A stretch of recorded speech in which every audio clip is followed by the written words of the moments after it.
আজকে মিলি গাছের পরিচর্যা নিয়ে আপনাদের সাথে কথা বলবো। তার আগে আমার একটা বিশেষ ঘোষণা আছে, সেই ঘোষণাটা আপনাদের আগে করে নিই, তারপর আমি চলে আসছি আমার আসল পরিচর্যার বিষয় সম্পর্কিত তথ্য নিয়ে। আপনারা তাহলে চলুন।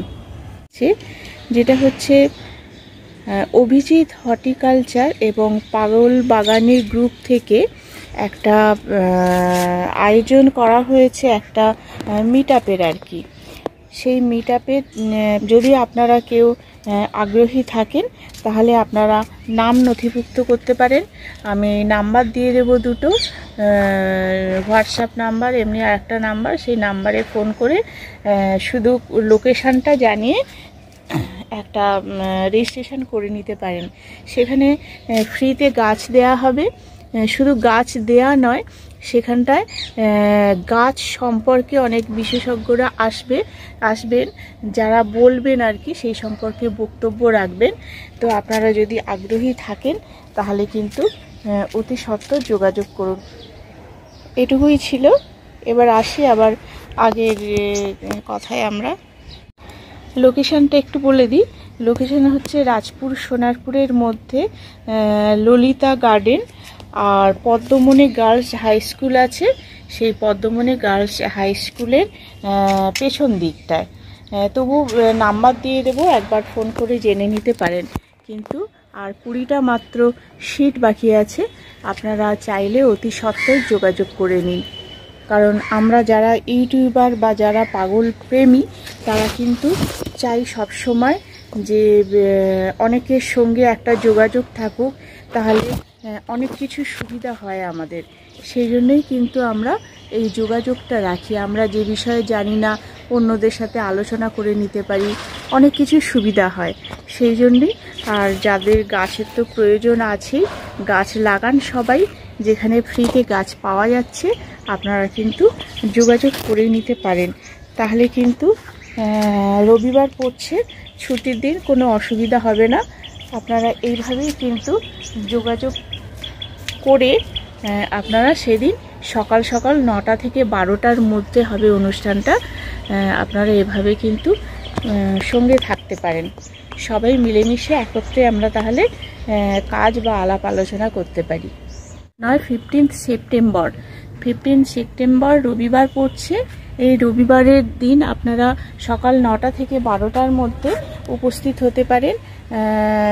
যেখানটা আমি লোকেশানটা বলে দিলাম, আপনারা আসুন, সবার নিশ্চয়ই ভালো লাগবে। এই গাছটা দেখে বুঝতে পেরেছেন বন্ধুরা, এটা কি গাছ? এই গাছটা কম বেশি আপনাদের সকলের বাড়িতে প্রায় আছে আমার মনে হয়। এই গাছের বিভিন্ন এই যে ফুলটা দেখছেন, এই ফুলের কিন্তু বিভিন্ন কালার এখন বেরিয়েছে।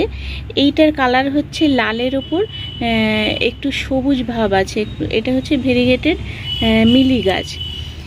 আপনারা তো শীতকালে এবার শুরু করে দেবেন শীতের ফুল গাছ, কিন্তু এই রকম একটা বা কয়েকটা গাছ যদি আপনাদের কাছে থাকে তাহলে দেখবেন শীতের ফুলের সাথে সাথে এই গাছটাও কিন্তু শীতকালে ফুল দেবে। আসলে এই গাছটা হচ্ছে আপনার ওই মানে খুব গরমের দেশের ফুল গাছ। এই গাছে কাঁটা আছে দেখতে পাচ্ছেন, তার মানে মরুভূমির দেশের বলতে গেলে এই গাছটা। তো এখানের পরিবেশের সঙ্গে এরা সঠিকভাবে মানিয়ে নিয়েছে বলে সেই জন্যে এখানে আমাদের প্রত্যেকে প্রায় ছাদ বাগানে এই গাছ দেখা যায়। অন্তত 4-5টা কালারের এই ফুল আমি দেখেছি, এর থেকে বেশি দেখিনি, জানি না, হয়তো থাকতেও পারে। নমস্কার বন্ধুরা, আমি সোনালি আর আপনারা দেখছেন গ্রিন থাম চ্যানেল। এই চ্যানেলে আপনাদের সকলকে স্বাগত। আশা করি আপনারা সকলে ভালো আছেন এবং আপনাদের ফুল ফল গাছ সব খুব সুন্দরভাবে বেড়ে উঠছে, সব খুব ভালো আছে এবং আপনারাও ভালো আছেন। আমি এখন দেখাবো এই যে মিলি গাছটা দেখছেন, এই মিলি গাছের পরিচর্যা কি হবে। আমি নার্সারি থেকে এই গাছটা এনেছি। এই গাছটা এখন রিপোর্টিং করব। এরকম একটা 6 ইঞ্চি পট নিয়েছি। আমি বড় পট নিলাম না, কারণ গাছটা যেহেতু ছোট, কিন্তু এই গাছটা আপনারা পারলে আরেকটু বড়ও নিতে পারেন, অসুবিধা নেই। কারণ কাঁটা গাছ তো সবসময় রিপোর্ট করা একটু অসুবিধাই হয়। কিন্তু যেহেতু ছোট গাছ, আবার বড় গাছ নিয়ে নিলে, বড় টবে নিলে আবার অসুবিধাও হতে পারে, সেই জন্য আমি এখন ছোট পটে নিলাম। এরপর আবার ফেব্রুয়ারি মার্চের দিকে এই গাছটাকে রিপোর্ট করব। তবে ফেব্রুয়ারি মার্চ আর শীতকালে কিন্তু ভালো ফুল দেয় এই গাছে। এই গাছের আমি পটিং মিক্সচার তৈরি করেছি, কি সেটা বলি এখন। এই গাছে আমি দেব, মাটি দিচ্ছি, মাটির সাথে বালি, মানে যদি 40% মাটি দিই 40% বালি দেব, আর 20% ভার্মি কম্পোস্ট বা গোবর সার যাই হোক দিতে পারেন। তার সাথে আমি দিয়েছি সামান্য পরিমাণে ওই কোকোপিট, আর 2 চামচ মতো হাড় গুঁড়ো, 1 চামচ মতো শিংকুচি। কারণ গাছ গ্রোথের জন্যে এই খাবারগুলো একটু দরকার। তবে আপনারা এইগুলো না দিয়েও গাছ বসানোর সময় কিন্তু আপনারা শুধু ভার্মি কম্পোস্ট মাটি বালি দিয়েও বসাতে পারেন। আমি এখন এই গাছটা রিপোর্ট করে দেখাচ্ছি। এতদিন বর্ষা ছিল, সেই জন্য এটাকে রিপোর্ট করা যায়নি। এই গাছটার একটা খারাপ দিক হলো সব ভালো, কিন্তু বর্ষার জলটা এরা খুব একটা সহ্য করতে পারে না। যেহেতু এটা হার্ডি গাছ, মরুভূমির দেশের গাছ, সেই জন্য বর্ষার জলটা এদের না লাগানোই ভালো, বা 1-2 দিন যদি লাগে সেটা দেখতে হবে। ওয়েল ড্রেনেজ ভালো করে যদি আমরা করতে পারি তাহলে ঠিক আছে, অসুবিধা নেই। তবে বর্ষার সময় একটু শেডের মধ্যে রাখা কিন্তু খুব দরকার। এবার এটাকে বসিয়ে দিচ্ছি। এইভাবে এটাকে রিপোর্ট করে নেবেন। আর সারা বছরের খাবার বলতে এই গাছের জন্য খুব একটা পরিচর্যা দরকার হয় না। তবুও আমি বলবো, পরিচর্যা একদম কোনো কিছু না করলে কিন্তু গাছ সুন্দর হয় না। গাছে প্রচুর ফুল পেতে গেলে একটু কিন্তু পরিচর্যার দরকার আছে। সেই জন্যে একে 2 মাসে একবার ওই যে মিক্স সার যেগুলো আমরা বাজারে কিনতে পাওয়া যায় বা আমরা বানিয়ে নিই, সেই ধরনের মিক্স সার আপনারা 2 মাসে একবার দিতে পারেন। এছাড়া বিভিন্ন ধরনের এনপিকে আছে, মাঝে মাঝে ব্যালেন্স এনপিকে দিয়ে দেবেন, 19-19-19 বা 20-20-20। আর যখন এই গাছ তো সারা বছরই ফুল দেয়, কম বেশি বর্ষার সময় ফুলটা একটু কমে যায়। মাটি দেয়া হয়ে গেছে, এবার আমি এতে ভরপুর জল দিয়ে দেব। দেখছেন জল একেবারে কিন্তু টেনে নিচ্ছে। এরকম ওয়েল ড্রেনেজ না করলে এই গাছের জন্য একটু মুশকিল।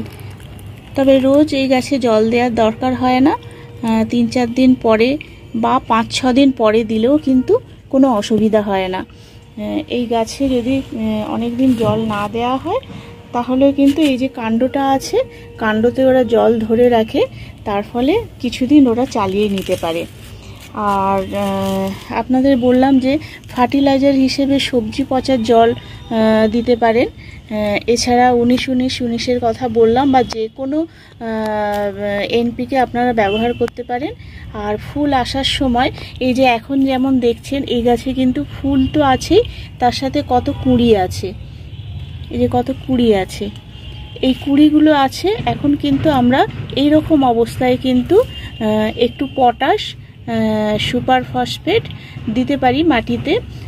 একটু বলতে মানে চা চামচের যে 1 চামচ হয় তার 4 ভাগের 1 ভাগ। টবটা ছোট তো সেই জন্যে ওইভাবে আপনারা দিতে পারেন মাটিতে। আর তা না হলে 0050 এইটাকে কিন্তু আপনারা স্প্রে করে দিতে পারেন গাছে, তাহলে কিন্তু গাছটা খুব ভালো হবে। আর আমার এই গাছে এই মুহূর্তে প্রুনিং করার মতো অবস্থায় নেই, আলাদা কোনো ডাল নেই, একটাই ডাল আছে। এই গাছের যত প্রুনিং করবেন তত কিন্তু গাছটা ঝোপালো হবে। এটা আমার ছোট গাছ তাই, তবে মনে হয় কিছুদিনের মধ্যে আবার আলাদা কোনো ডালপালা গজিয়ে যাবে, তখন সেটাকে আমি ফেব্রুয়ারি মার্চের দিকে ভালো করে প্রুনিং করে দেব। প্রুনিং করলে গাছটা ঝোপালো হবে, তখন এই রকম থোকায় থোকায় কিন্তু প্রচুর ফুল আমরা পাবো। তখন নিশ্চয়ই আপনাদের আপডেট দেব। আর এর বিশেষ আর কিছু পরিচর্যার দরকার নেই। তবে আর একটা কথা হচ্ছে রোগ পোকার আক্রমণ খুব একটা হয় না এই গাছে, তবুও অনেক সময় দেখা যায় সাদা মাছি কখনো এতে অ্যাটাক করতে পারে। সেই জন্যে সাদা মাছির জন্যে আপনারা নিম তেল তো আমি ইউজ করি প্রত্যেকটা গাছে, তো এই গাছেও নিম তেল দিতে পারেন কিংবা সাপ ফাঙ্গিসাইড দিতে পারেন। সব গাছে যখন দেওয়া হয় এতেও তো দিলে কোনো অসুবিধা নেই। এমনি আলাদাভাবে কিন্তু এর কোনো পরিচর্যার বিশেষ কিছু দরকার হয় না, এইটুকুই। আর গাছের ওই যে মিক্স খাবারের কথা বললাম, ওটা দিতে পারেন গাছের ভালো গ্রোথের জন্যে। যদি না পারেনও কিন্তু এই গাছটা ভালোভাবে বাঁচবে যদি না বৃষ্টির জলটা বেশি পরিমাণে পায়। প্রখর রৌদ্রে এই গাছটা রাখতে হবে। আমি আজকের একটা দিন শুধু গাছটাকে একটু শেডে রাখবো, কাল থেকে আমি রোদে বার করে দেব। রোদে বার করে দিলে এই গাছ খুব ভালো ফুল দেয়।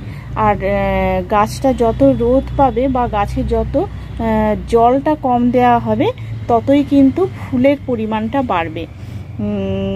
এটাই হচ্ছে এর পরিচর্যার কথা, আর বিশেষ কিছু বলার নেই। তবে আপনারা শীতের ফুল গাছ যেমন করবেন তার পাশাপাশি এটাও করুন, কারণ শীতকালেও কিন্তু এই গাছ যথেষ্ট ফুল দেয়। আর এরকম থোকায় থোকায় ফুল দেখতে কিন্তু ভালো লাগে। এর অন্য ভ্যারাইটিগুলো আপনারা দেখতে পারেন, 4-5টা ভ্যারাইটি আছে, সেগুলো দেখে নিতে পারেন। তো বন্ধুরা, আর কি বলবো, এটা সম্পর্কে আর বিশেষ কিছু বলার নেই। আজ এখানটাই ভিডিও শেষ করছি। দেখা হবে পরবর্তী কোনো ভিডিওতে। ভিডিও যদি ভালো লাগে এবং কোনো কিছু যদি জানার প্রয়োজন মনে হয় তাহলে আপনারা কমেন্ট করে জানাবেন। এই গাছটার দাম কিন্তু খুব বেশি পড়ে না, 100 থেকে 150 টাকার মধ্যে হয়ে যায়। তো আপনারা এই গাছটা কালেক্ট করে নিতে পারেন। নমস্কার, আজ এখানেই শেষ করলাম।